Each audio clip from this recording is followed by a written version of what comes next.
Yeah, so this concert is very nice that I can ask my fellow Indonesian musicians here in Europe to come to Madrid. This concert has lots of, how do you say, vision and mission, if you can say it like that. We want to work with the Spanish musicians, Spanish composers, so that the Indonesians here in Europe, I think they should know who are the living composers here in Europe, the most important ones.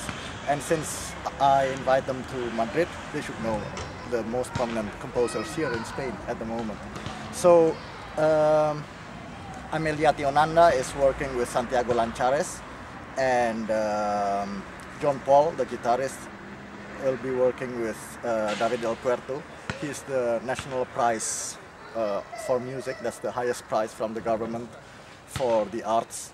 And it's also coincidentally that David Del Puerto is also a guitarist. So he writes many very good guitar music, which enrich the repertoire of the guitar. So I think every guitarist should know the music of David Del Puerto.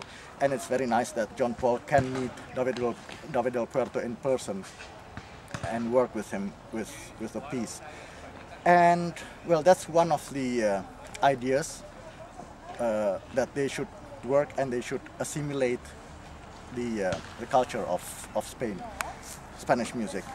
The other idea is brainstorming about what's the identity of Indonesian classical music, which is something very tricky because around 100 years ago, people in the United States asked about what is American music. And then it was, I think, Aaron Copland who said that American music is simply music written by American composers. And yes, of course, classical music comes from Europe. It comes from the West. Like pop music comes from the West. But it doesn't mean that we have to take 100% all the Western elements. And so American music takes the elements from jazz, for example, Negro melodies, and even some native Indian rhythms.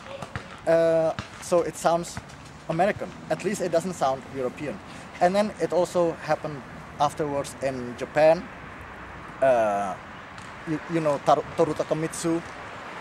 He did what we call now Japanese classical music.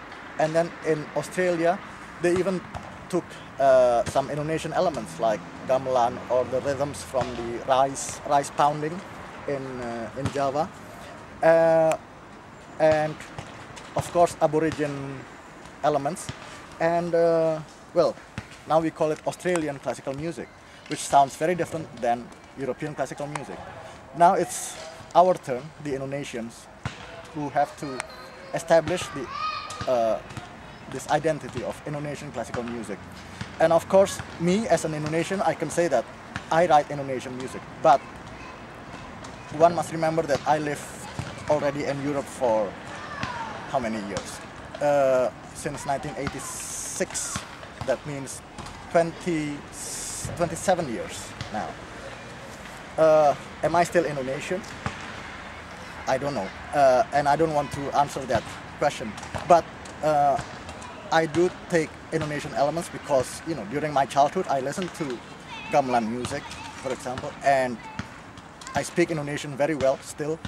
And with the internet now, I chat with my Indonesian friends all the time, and I often visit Indonesia, and so I consider my music Indonesian music. If people say it's not Indonesian enough, well, I think that's their problem. But